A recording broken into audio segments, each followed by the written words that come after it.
Iran पर अमेरिकी हमले की पाकिस्तान ने निंदा की है।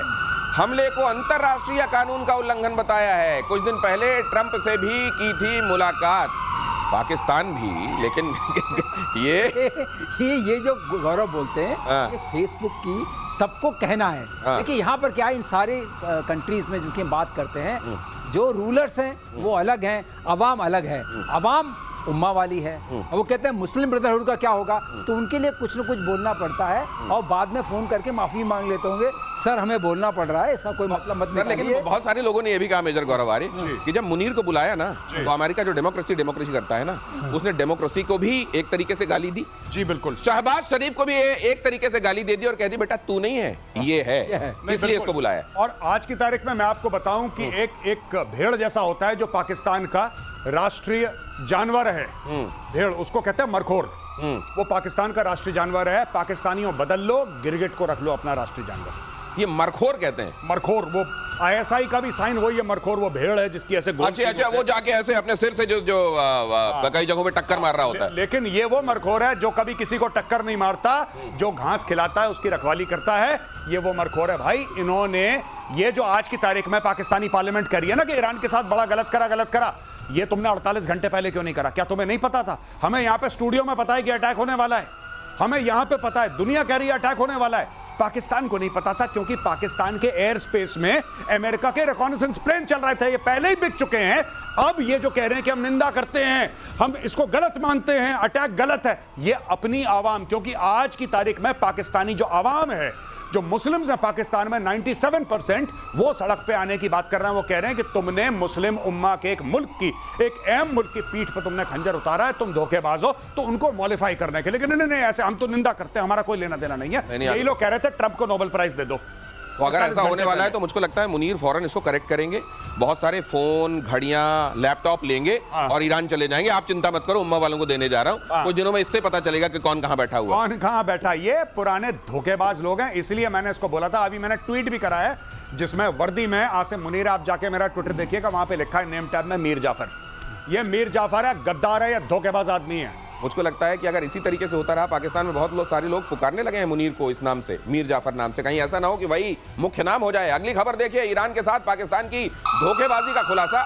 ईरान के सैन्य कमांडर की जासूसी का आरोप। रिपोर्ट में दावा है कि मोहम्मद हुसैन बागेरी की लोकेशन लीक हुई थी। इजराइल ने मोहम्मद हुसैन बागेरी को मारा था। ये उधर से भी खा गए पाकिस्तान जो है, ये अब अगला, क्योंकि अब ये एक्सपोज हो गए हैं कि इन्होंने घड़ी बांटी, ये किया, अब कैसे देंगे लोकेशन, ये क्या करेंगे अब अगली बार? नहीं, ये कुछ नहीं, ये जितना देखिए, ये कुछ ना कुछ तरीका, पाकिस्तान कोई ना कोई तरीका निकाल लेता है पैसे कमाने का। ठीक है, पाकिस्तान ने अमेरिका से पैसे पकड़ लिए हैं, कहानी खत्म हो गई है।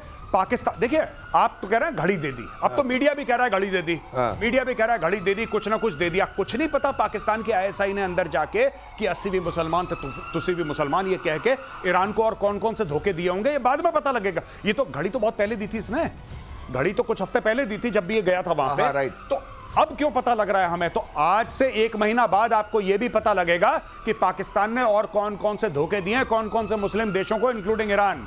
ये सबसे, भाई इन्होंने कोई ऐसा कोई सगा नहीं जिसको इन्होंने ठगा नहीं। अगली खबर देखिए, मिडिल ईस्ट की वॉर में फिर से फंसा अमेरिका। ईरान के पलटवार से बदल सकता है रुख।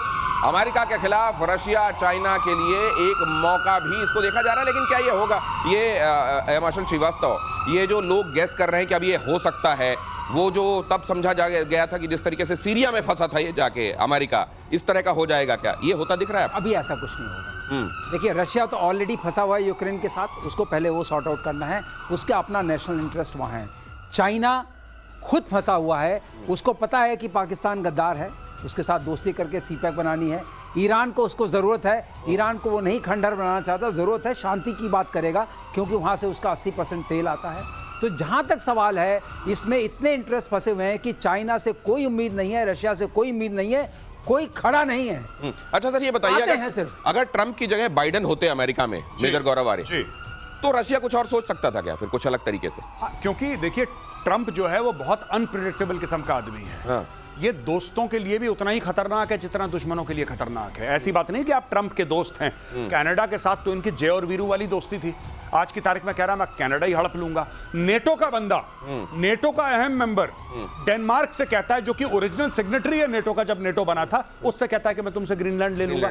तो ये आप इस पर भरोसा नहीं कर सकते। और आज की तारीख में जो दुनिया डरी है ट्रंप से, वो इसीलिए डरी है जैसे सड़क पर पागल घूमता है ऐसे हाथ में पत्थर लेके कि किसी के भी सर पे उठा के मार। ये इतना अनप्रेडिक्टेबल आदमी।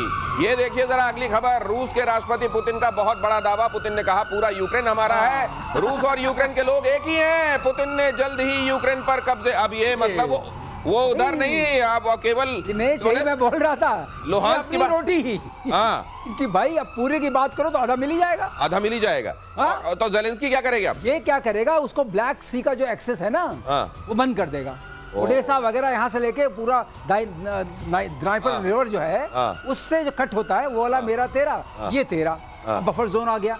ये है पूरी गेम। जो कल तक बात कर रहा था व्हाइट हाउस, क्या बोल रहा था कि तुम इधर ईरान और इजराइल को मत देखो, तुम अपना यूक्रेन देखो। उसने बोला ठीक है, कैरी ऑन। अपना यूक्रेन देखो, ठीक है, पूरा यूक्रेन नहीं देख लेते आप, पूरे यूक्रेन की बात हो रही है, क्या होने वाला है उधर। आपको ये बता दूं कि बहुत ज्यादा एक्शन चल रहा था रशिया यूक्रेन के बीच में, और रशिया जबरदस्त प्रहार कर रहा था यूक्रेन के ऊपर। उस दौरान जब आप मिडिल ईस्ट देख रहे थे, उधर भी क्या चल रहा है आपको बताता रहूंगा। और इधर तो आप जानते हैं अभी ताजा हैमर लगा है।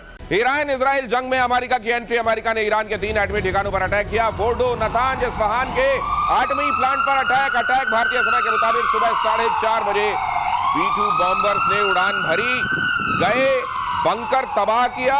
और ये फोर्डो एक पहाड़ी है वहां पर जहां नीचे काम चल रहा था ये एनरिचमेंट का। वहां जाकर बहुत दिनों से जो बात हो रही थी कि फोर्डो ही वो जगह है जिसको फोड़ दो, ये विचार कर रहा है अमेरिका, और फोड़ दिया गया। मेजर गौरव आर्य, मुझको लगता है अब आपको एक बढ़िया सा वो कि यहाँ बाबा जी मेजर गौरव आर्य हैं और इनसे आशीर्वाद लेकर ले जाओ जियोपॉलिटिक्स की भविष्यवाणी। नहीं, ऐसा नहीं। बट जो मैंने दिनेश देखा इसमें होते हुए काफी समय से, हम लोग देखते हैं, सर भी यहाँ पे हैं, मेरे सीनियर हैं, हम लोग ये देखते हैं कि ऑप्शंस क्या हैं, क्या क्या हो सकता है। 1 हो सकता है, 2 हो सकता है, 3 हो सकता है, और इन 3 में से सबसे ज्यादा पॉसिबल क्या है। अगर कोई ये कहता है कि मेरे पास एक पहाड़ है, पहाड़ के अंदर एक न्यूक्लियर फैसिलिटी है, और न्यूक्लियर फैसिलिटी के बिल्कुल वो 200 फुट नीचे है, और इजराइल के पास कोई हथियार नहीं है, तो फिर सेकंड ऑप्शन ये होता है कि भाई अगर इजराइल के पास नहीं है तो किसके पास है? बोला साहब ये तो अमेरिका के पास है।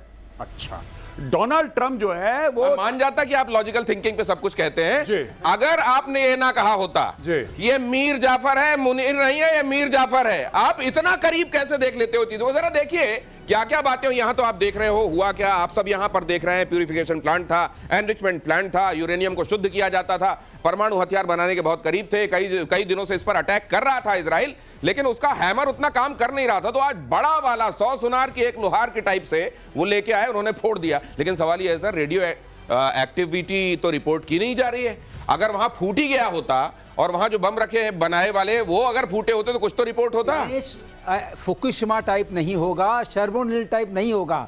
आप ऐसे सोचिए, चेर्नोबिल नहीं होगा, फुकुशिमा नहीं होगा, रेडिएशन नहीं होगा। होगा क्या? वो बता रहे हैं। होगा ये कि जो ये जिस उससे बॉम्ब से मारा है वो 2.6 इंच 2 फीट 6 इंचेस का ही है। अच्छा, इतना बड़ा छेद करता है। उसका नाम है मैसिव ऑर्डिनेंस पेनिट्रेटर। वो पहले 200 फुट पेनिट्रेट करके अंदर जाएगा, उसके बाद फटेगा। जब फटेगा तो सारी चीज उसके ऊपर आ जाएगी, तो किधर का रेडिएशन तो दब गया।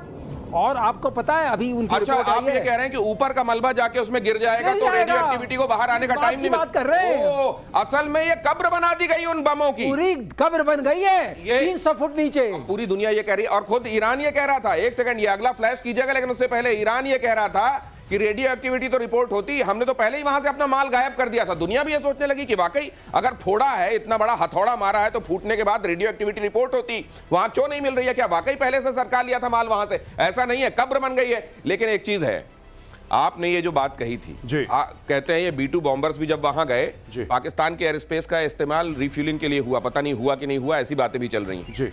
आपने कहा था कि ये जो दावत हो रही है अमेरिका में, ये दावत नहीं हो रही है, ये मुनीर को बताया जा रहा है कि कहां कहां पर हम मौजूद होंगे, क्या क्या करेंगे, और तुम चुपचाप बैठे रहना, हो सके तो नोबेल के लिए हमको प्रपोज कर देना। जी, आपने ये कहा था, जरा मैं दिखाता हूं, ये दिखाइए जरा मेजर गौरव आर्य ने क्या कहा था, उसके बाद बात करते हैं। कई बार बोला था और प्रतिशोध पे बोला था कि पाकिस्तान का बहुत अहम रोल है। ये जो इसको खाना खिला रहा है ना वहां पे बुला के व्हाइट हाउस में, जो इनकी तारीफें कर रहा है कि देखो पाकिस्तान कितना अजीम मुल्क है, कोई अजीम मुल्क नहीं है। बेसिकली मीर जाफर को पैसे पहुंच गए। जो पाकिस्तान ने करा है, ईरान की पीठ पे खंजर उतारा है। पाकिस्तान इज अ बैकस्टैबर नेशन, ये धोखेबाज मुल्क है और इन्होंने इस्लामी बिरादरी मुल्क होने का ढोंग रचा और ढोंग रचने के बाद इन्होंने गद्दारी करी है। और इस कदर कि अब पाकिस्तान में भी मुनीर मीर जाफर के नाम से पुकारे जा रहे हैं। धन्य हैं आप। नहीं साहब, धन्य तो मुनीर है और मुझे लगता है कि डोनाल्ड ट्रंप और नेतन्याहू को एक बार so called field marshal Asim Munir को थैंक यू बोलना चाहिए, क्योंकि असली में उनका डिस्कशन हो ही नहीं रहा है। देखिए, जब आप आपको किसी के पीठ पे खंजर उतारना है दिनेश, तो सबसे पहले आपको उससे गले मिलना पड़ता है। अब आप इधर आइए, जैसे अगर मुझे आपकी पीठ पे जैसे वो, तो मैं ये पीठ पे ये अफजल खान ने यही सोचा था शिवाजी के लिए, और शिवाजी बगनखा लेके गए थे और फाड़ दिया था पेट उन्होंने। जी, जो वहां पे छत्रपति शिवाजी महाराज के खिलाफ करने की कोशिश करी थी इसने अफजल खान ने तो यही रोल अदा करा इन लोगों ने कि चलो। अब इन्होंने क्या करा कि ये गए, इनको सबसे पहले वहां पे खाना वाना खिलाया, पहली चीज। दूसरी चीज बोला कि हाँ बड़े ग्रेट लीडर हैं। बीच में ये चेक काट के दे रहे हैं धनाधन धनाधन धनाधन। मैंने एक और बात बोली थी कल परसों आपको बोली थी कि पाकिस्तान को आप खरीद नहीं सकते, लेकिन पाकिस्तान को किराए पे ले सकते हैं, और पाकिस्तान को किराए पे ले लिया अमेरिका ने। और ये भी देखिए जरा, ये भी देखिए, ये भी कहा गया था, ये भी सुन लीजिए। उसके बाद आगे आपको ले चलते हैं, आज की गतिविधियों के बारे में बताते हैं। लेकिन हम क्यों कह रहे हैं प्रतिशोध? अटैक में B-2 बॉम्बर्स का इस्तेमाल, B-2 बॉम्बर्स का यूएस स्टेल्थ फाइटर जेट ये है, और इसका इस्तेमाल किया गया ईरान के एटमी प्लांट में। अटैक में B-2 बॉम्बर्स का इस्तेमाल हुआ। अमेरिका का स्टेल्थ फाइटर जेट, पहले गुआम में B-2 बम वर्षक को अमेरिका ने फाइटर इसको तैनात किया था। B-2 बॉम्बर से बंकर बस्टर बॉम्ब गिराया गया, GBU-57, जिसके बारे में हमारे एक्सपर्ट्स आपको लगातार बताते रहे। और उसके बाद ईरान के परमाणु बम जो अध बने, थोड़े बने, पौना बने, आधे बने, लगभग बने पड़े हुए थे, उनकी कब्र बन गई।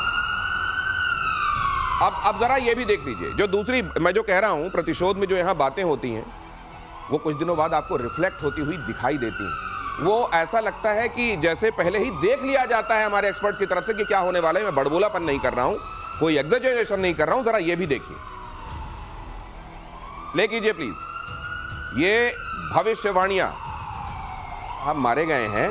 बाघेरी साहब को एक घड़ी गिफ्ट की थी मुनीर साहब ने, और उस घड़ी में ही कहा यह जा रहा है कि कोई इक्विपमेंट ऐसा लगा था जिससे पूरा इंटेलिजेंस मिल रहा था कि पहनने वाला अब कहां बैठा है, अब कहां सो रहा है। अगर ऐसा है तो खुदा खैर करे, उम्मत वालों को ऐसा तो नहीं करना चाहिए। अगली खबर, अब यहां पे ये जो घड़ी का जिक्र आप देख रहे हैं ना, ये पहले कहा सुनी में था, आज दुनिया इस पर स्टैंप लगा रही है। अब ऑफिशियल प्लेटफॉर्म से भी आपको ये खबर मिल रही है कि ये हुआ था, मुनीर जी ने घड़ी दी थी। देखिए साहब, मैं आपको बता रहा हूं, ये पाकिस्तान का बहुत पुराना किरदार है, आज का नहीं है। इन लोगों ने अमेरिकन को पहले धोखा दिया सिएटो सेंटो में, फिर ये चाइना के पास चले गए। जब वॉर ऑन टेरर शुरू हुआ, जब पहला अफगान जिहाद शुरू हुआ 79-89 के बीच में, तब इन्होंने क्या करा कि इन्होंने अमेरिका से पैसे लिए, अफगानों को धोखा दिया। फिर उसके बाद 9/11 हुआ। 9/11 के बाद इन्होंने अमेरिकन से दोबारा पैसा लेके दोबारा तालिबान को धोखा दिया। और जब इनको यह लगा कि अमेरिकन वापस जाने वाले हैं, तो इन्होंने तालिबान की तरफ से जाके अमेरिकन को धोखा दिया। बाकी सब तो ताजा वाली बात आप कर रहे हैं। सिएटो सेंटो जरा 2 लाइन में समझा दीजिए क्या है। देखिए, एक ये ग्रुपिंग बनी थी 50s और 60s में, सिएटो और सेंटो। और उस जमाने में ये अमेरिका के शुरू में बड़े क्लोज आए थे। तो क्या था कि चाइना के साथ अमेरिका के रिलेशनशिप थे नहीं उस जमाने में। तो पाकिस्तान ने उस वक्त भी दलाली खाई थी। बोला था कि अच्छा हम चीन से भी बात करते हैं, अमेरिका से चलो आपको मिला लेते हैं। गजब है, चीन और अमेरिका दोनों को साथ के। एक मुझको शेर याद आ रहा है कि उसी का दौर है जो इस जमाने में इधर का लगता रहे और उधर का हो जाए। यही कर रहा है कसम से ये पाकिस्तान की। आपको इस मामले में तारीफ करनी पड़ेगी। अगली खबर देखिए, हमले के बाद फोर्डो न्यूक्लियर साइट की पहली तस्वीर सैटेलाइट तस्वीरों में साफ दिख रहा है नुकसान। जरा देखिए, प्ले कीजिए। बमबारी के निशान साफ, जमीन धंसी हुई दिखी। ईरान का न्यूक्लियर प्रोग्राम खत्म किया। अमेरिका ने कहा ये सैन्य नहीं स्ट्रेटेजिक स्ट्राइक थी। अमेरिका ने यह भी कहा। आपने भाई साहब, जिसको दुनिया नहीं पढ़ पा रही है ना, आप लोग गजब पढ़ना है। एयर मार्शल पीके श्रीवास्तव और मेजर गौरव आर्य, आप लोगों ने कहा था कि ये डिसेप्शन का खेल चल रहा है, ये 2 हफ्ते वो हफ्ते कुछ नहीं, कुछ आप देखोगे कहीं भी कार्रवाई हो जाए। ये कैसे दिख गया था आपको श्रीवास्तव सर? देखिए, ये जब तक ये हुआ है, जब ट्रम्प ने कुछ बोला है, हाँ। इसका मतलब कुछ और होने वाला है। हाँ। इनकी वो नियत है कि जो मैं बोलता हूँ वो करता नहीं, हाँ। और जो सोचता हूँ वो बोलता नहीं। हाँ। तो इसमें आपको बीच में लगाना पड़ता है। तो खई रही बात इसकी, हाँ। जब इनके फाइटर्स, आपको याद होगा जब आपने एक बार कहा था शो में कि इनके कतर के फाइटर्स दिख नहीं रहे हैं, दिख नहीं रहे, आपने कहा था हैंगर में उसी दिन चले गए मैंने तो और कहा था, हाँ। ये जो बॉम्ब शेल्टर में जा रहे हैं इसका मतलब कुछ होने वाला है और जल्दी होने वाला है। ठीक बात। वो उसी लिए अब वो हटे, आपने इनका डिसेप्शन देखा, गुआम को भेजा था, हाँ। E2 गुआम गए थे, और जो यहाँ आके मार रहे हैं वो दूसरे हैं। हाँ, राइट। और ये जो सैटेलाइट पिक्चर्स आप दिखा रहे हैं, जिसको बोल करके बहुत सारे लोग ईरान में बोल रहे हैं कुछ नहीं हुआ, कुछ नहीं हुआ, हाँ। क्योंकि जब 200 फुट जाके फटेगा हाँ। तो ऊपर क्या दिखेगा? हाँ, ऊपर क्या दिखेगा? तो गिर गया है। हाँ, ऊपर का मलबा वहीं पे जाके गिर गया। अब ये जरा ये 3H वाला दिखाइए। मेजर गौरव आर्य लगातार ये कहते रहे हैं कि क्यों ईरान को परमाणु नहीं देना चाहती है दुनिया, या अमेरिका नहीं देना चाहता है, या इजराइल कह रहा है कि भाई इसके पास तो परमाणु नहीं होना चाहिए। ये 3H वाला दिखाइए, ये किस तरीके से ईरान का, असल में ये लोग कह रहे थे कि ईरान अपने पास नहीं रखेगा, हिजबुल्लाह हमास हूती के पास चला गया और इन्होंने फोड़ दिया, तो आप किसकी जाके कॉलर पकड़ोगे, सैंक्शन लगाओगे? और इसीलिए नहीं, क्योंकि बहुत सारे लोग कह रहे हैं ना कि अमेरिका के पास अगर एटम है जी। और उसने जापान पे गिराने का उसका इतिहास भी रहा है, जी। तो वो कैसे मॉनिटर बन के आ रहा है कि इसके पास रहेगा, इसके पास नहीं रहेगा? देखिए, दो बातें हैं, मैं सिर्फ एज एन इंडियन बताता हूं आपको। कुछ समय पहले आपने रिपोर्ट सुनी होगी कि हमास वाले पाकिस्तान ऑक्यूपाइड कश्मीर में थे। बिल्कुल। वहां पे वो जैश ए मोहम्मद और लश्कर ए तैयबा से पहलगाम लड़ रहे उसी थे। के बाद हुआ था। पहलगाम उसी के बाद हुआ था। तो आपको क्या लगता है, आप चाबहार को एक कोने में रखो, कई इंडियंस कहते हैं बड़ी अच्छी दोस्ती है रेजिम के साथ और $3 अरब का चाबहार में इन्वेस्टमेंट है, उसको 1 मिनट कोने में रखो। आपको क्या लगता है कि खमेनेई को या फिर ईरान की जो सीक्रेट सर्विसेज हैं, खुफिया एजेंसी है, उनको नहीं पता था कि हमास वहां के पीओके में आ रहा है और हमास वहां पे उनको डायरेक्शन दे रहा है? भाई साहब, ये सब जियोपॉलिटिक्स का चेस का गेम है। अगर इनके पास न्यूक्लियर वेपन आ जाते ईरान के पास, ये कश्मीर में आग लगा देते, ये आग लगा देते कश्मीर में। ये और इन्वेस्टमेंट वाली बात भी समझनी पड़ेगी। 2000 रुपए आपने कहीं लगाए हैं, अब आपको लग रहा है 20 रुपए लगा के वो 2000 रुपए आप ले सकते हैं, तो वो 20 रुपए लगाइए जो आपके पास आखिरी बचे हैं, वरना उन 20 रुपए को कहीं और इन्वेस्ट कीजिए, वरना वो 2000 के चक्कर में ये 20 भी चले जाएंगे, कपड़े देने की नौबत आ जाएगी। अगली खबर देखिए, अमेरिका के हमले के जवाब में ईरान ने इजराइल पर दागी मिसाइलें। IRGC का दावा, इजराइल पर सबसे बड़ा अटैक किया। इजराइल के 14 अहम ठिकानों को बनाया निशाना। हाइफा, तेल अवीव के मिलिट्री और रिहायशी ठिकानों पर ईरानी मिसाइलें गिरी। अगली खबर भी देखिए, ईरान के सरकारी मीडिया का बड़ा दावा, ईरान ने पहली बार, ये जो सर लगातार आप बता रहे हैं, ये शिकन, खैबर शिकन, ये आप नाम भी जब ले रहे थे मेरे को लग रहा था ये थोड़ा ये अरब फारसी टाइप का है, लेने मुश्किल। खैबर शिकन, पहली बार इसका इस्तेमाल किया, थोड़ा करके बोलना पड़ता है। खैबर मिसाइल को, खैबर शिकन मिसाइल को इजराइल पर दागा। ईरान का सबसे एडवांस मिसाइल खैबर शिकन, ये खुर्रम शहर 4 भी कह, ये बड़े सारे नाम दिए हैं सर। ये नाम ये है कि वाकई ये इनकी सबसे जबरदस्त मिसाइल है। अच्छा, सबसे जबरदस्त। मैंने आपको पहले भी आपके शो में बताया था कि ये जो आती है 150 किलोमीटर से नीचे, जब अंदर ऑल्टीट्यूड में, मतलब आपके एटमॉस्फेयर से बाहर है, आती है, तो ये कार्बन कंपोजिट्स की बनी हुई है। अच्छा, तो दिखती नहीं रडार पे। ओके। और उसके बाद EW रेजिस्टेंस है, मतलब अगर आपने EW से इसको भ्रम इलेक्ट्रॉनिक भ्रम में- वॉरफेयर से, हाँ, भ्रम में डालने की कोशिश की तो भ्रम में नहीं आएगी। हाँ। और तीसरी बात यह है कि इसका प्रिसिशन बहुत अच्छा है। हाँ। यही है इनके पास है। दिखेगी नहीं, भटकेगी नहीं और अचूक है। अचूक है और मैनवर करती है आते समय, आखिरी बार टारगेट लगने से पहले। ओके। इसलिए खैबर शिकान, हाँ। लेकिन इनके पास ऐसा मत डरिए, बहुत सारे नहीं है, हाँ। थोड़े से हैं हाइपरसोनिक्स। अच्छा। और 13 गुना ज्यादा चलती है ध्वनि की रफ्तार से। ध्वनि की रफ्तार से 13 गुना ज्यादा। खुर्रम शहर 4। इसलिए दिक्कत हुई। आपने जो देखा, जो सुबह चित्र आ रहे थे, इसीलिए दिक्कत